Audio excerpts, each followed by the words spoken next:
은퇴 준비, 무엇이 정답일까요? 저는 은퇴 준비에 관한 한 정답은 없다고 생각합니다. 저마다 처한 상황이 다른 만큼 은퇴 준비도 각기 다를 수밖에 없으니까요. 그렇다면 지식적인 측면에서 은퇴 준비 방법에 대해서 많은 것을 알고 있다면 성공적인 은퇴를 맞이할 수 있을까요? 저는 그것도 아니라고 생각합니다. 왜냐하면 아는 것과 할 줄 아는 게 다른 것처럼 은퇴 준비 방법을 많이 알고 있는 것과 그 지식을 자신의 은퇴 준비에 적용시키는 건 근본적으로 다른 문제니까요. 안녕하세요. 은퇴살이 40년을 고민하는 고갈TV 이종범 소장입니다. 우리나라에서 60세는 법정 정년에 해당하는 나이죠. 후배들에게 자리를 내어주고 새로운 인생 2막을 개척하는 시작점이기도 합니다. 60세가 되면 향후 자신의 노년기 진로 문제를 놓고 고민하게 되죠. 크게 보면 두 가지입니다. 한 가지는 일하지 않고 노후를 즐기며 사는 것이고, 또 한 가지는 일하면서 가끔씩 즐기는 노후를 선택하는 것이겠죠. 모두의 로망은 일하지 않고 즐기는 노후지만 현실은 그 반대입니다. 일하면서 가끔씩 즐기는 노후가 일반적이니까요. 그래서일까요? 60세가 되면 싫든 좋든 향후 진로에 대해서 4가지 선택지를 놓고 고민하게 됩니다. 그 선택이 인생 2막 일하는 노후의 첫 번째 선택이 된다고 볼 수 있겠죠. 그럼 60세가 되면 누구나 선택하게 되는 진로에 관한 4가지 시나리오로 어떤 것이 있는지 살펴보겠습니다. 첫째, 정년 후에 불안 요소가 가장 적다고 할 수 있는 재고용을 수용하고 계속 근무하는 것입니다. 정년 이후 진로 문제를 선택할 때 가장 안전한 패이긴 하지만 그 전에 반드시 확인할 것이 있습니다. 그것은 내가 지금 다니고 있는 회사에 재고용 제도가 있는지 확인하는 것이 그 첫 번째죠. 만일 회사에 재고용 제도가 없다면 첫 번째 선택지인 재고용은 그림의 떡이 되고 마니까요.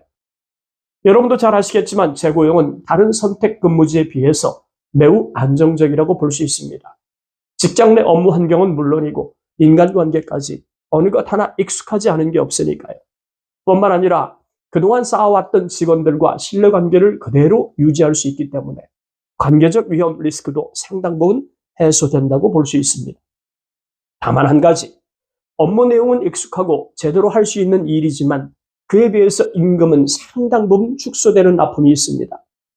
물론 회사마다 임금 적용 체계가 달라서 딱히 선을 그을 수는 없지만 일반적으로 작게는 퇴직 전 소득의 2분의 1에 또는 많으면 3분의 1의 수준까지 낮아집니다. 그러므로 재고용은 이런 조건을 수용할 수 있을 때 가능한 일이 되겠죠. 고용하는 형태도 1년 단위 재계약이 대부분입니다.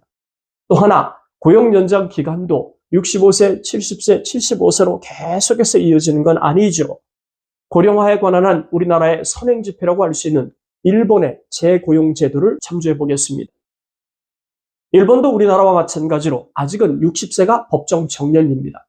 하지만 정부의 권장으로 기업의 대부분은 65세까지 재고용 방식으로 일을 계속하는 게 일반적이죠. 나라마다 처한 상황이 달라서 우리나라도 일본처럼 할 거라고 단언할 수는 없겠지만 상당 부분 비슷한 방식으로 재고용이 이루어지지 않을까 조심스럽게 예측해 봅니다. 이미 그렇게 하는 기업도 많이 있으니까요.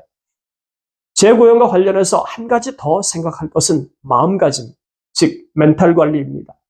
은퇴 전에는 사내에서 직위도 높았고 또 존재감이 큰 업무를 맡았기 때문에 나름 어깨뽕의 높이가 높을 수 있었지만 정년 후에 재고용자로 근무하게 되면 맡은 업무는 단순해지고 눈에 띄지 않는 업무를 반복하기 때문에 재고용자의 존재감이 드러날 수 없습니다. 무엇보다 자신과 함께 근무했던 부하 직원에게 지시를 받거나 일이 잘못되면 지적을 받을 수도 있기 때문에 업무적으로 자존심은 아예 내려놓고 수용할 수 있을 때 계속 근무할 수 있다고 말하면 억지일까요? 앞서 언급한 것처럼 재고용이 되면 임금은 줄고 정신적으로는 다소 힘든 위험 요소가 분명하게 존재합니다. 그 대신 다른 직장에 비해서 65세까지 안정적으로 근무할 수 있는 장점이 있죠. 물론 아내도 남편의 재고용이 충분히 좋은 선택지라고 볼 수 있습니다. 그렇지 않으면 하루 온종일 집에 있는 남편을 보거나 설령 재취업이 되었다고 해도 고용 안정성이 확보될 수 없었을 테니까요. 60세가 되면 누구나 선택하게 되는 진로에 관한 4가지 시나리오. 두 번째, 돌짝길이지만 은퇴 시장에서 자기 능력을 시험해보는 이직입니다. 정년 후 이직은 크게 보면 2가지 선택지로 나눌 수 있죠. 첫째, 이직 유형은 회사에서 쌓았던 기술과 인맥을 그대로 살려서 자신이 하던 일을 할 수 있는 동종업계로 이직하는 것입니다. 국내는 물론 외국까지 모두 가능한 선택지에 해당합니다.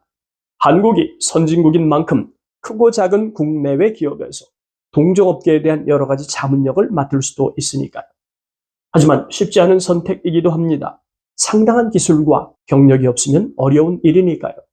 설령 국내외 동종업계에 입사 서류를 넣는다고 해도 서류 전형에서 퇴짜를 맞는 예가 허다한 현실입니다. 잘 아시겠지만 정년 전에 맺었던 인맥이나 경험은 시간이 흐를수록 그 영향력이 빠른 속도로 사라집니다. 또 나이가 들수록 체력은 말할 것도 없고 뇌 기능도 떨어지기 때문에 업무 처리 속도 또한 확연한 차이가 나타나죠. 그러므로 차라리 지인의 소개나 지인이 경영하는 회사를 두드리는 게 훨씬 더 나을 수 있다고 생각이 됩니다. 정년 후 이직과 관련한 2번째 선택지는 완전히 다른 업종에 도전하는 거죠. 일반적으로 다른 업종을 선택할 때는 상당한 두려움이 있습니다. 해보지 않았던 업종이니까 왜 안 그렇겠습니까? 그럼에도 불구하고 그동안 정말 하고 싶었던 일이었는데 하지 못했던 것이 있다면 이번이 마지막 기회라는 심정으로 도전해보는 것도 좋습니다. 물론 다른 업종으로 이직하는 것은 동종업으로 선택하는 것보다 훨씬 더 부담스러운 일이긴 하죠. 그러므로 정년이 도래한 다음 다른 업종으로 이직을 준비하기보다는 현직에 있을 때 시간적 시야를 아주 멀리 두고 다른 업종으로 이직할 수 있는 준비를 해야 합니다.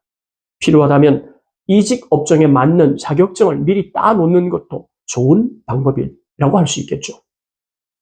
60세가 되면 누구나 선택하게 되는 진로에 관한 4가지 시나리오. 셋째, 위험 부담이 가장 큰 정년 후 창업입니다.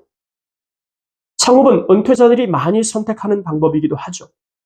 하지만 창업 준비 자세는 낙제점에 가깝습니다. 극단적으로 말하면 한 푼도 못 벌면서 은퇴 자산으로 준비했던 큰 돈을 까먹는 은퇴자들이 너무 많은 게 사실이니까요.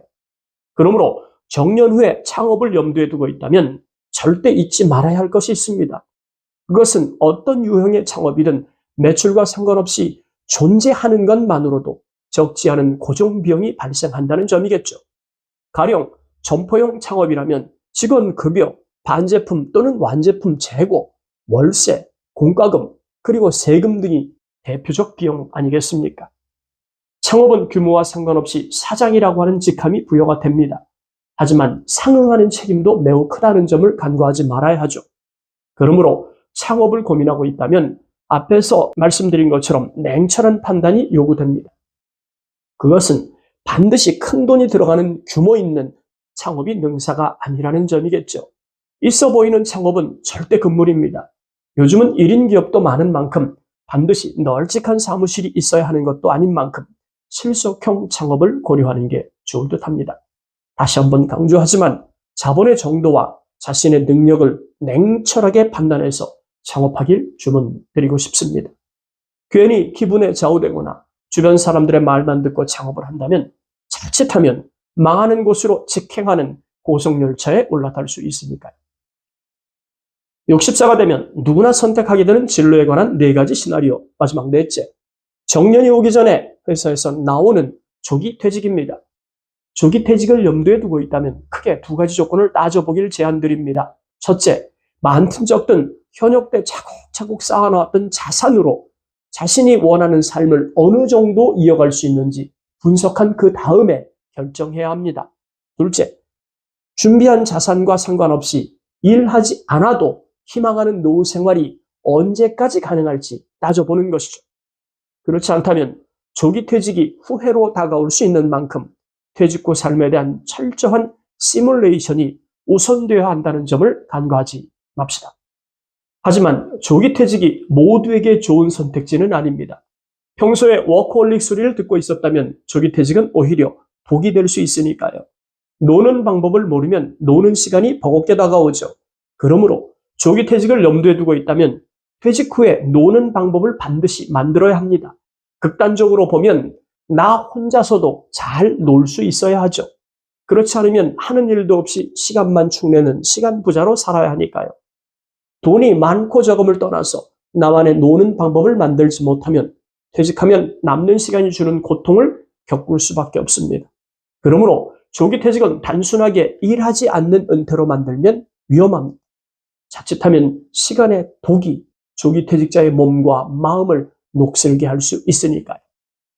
그럼 정리하겠습니다. 오늘은 60세가 되면 누구나 선택하게 되는 진로에 관한 4가지 시나리오를 살펴보았습니다. 첫째, 정년 후에 불안 요소가 가장 적다고 할 수 있는 재고용을 선택하는 거죠. 둘째, 돌짝길이지만 은퇴 시장에서 자신의 능력을 시험해 볼 수 있는 이직을 선택하는 겁니다.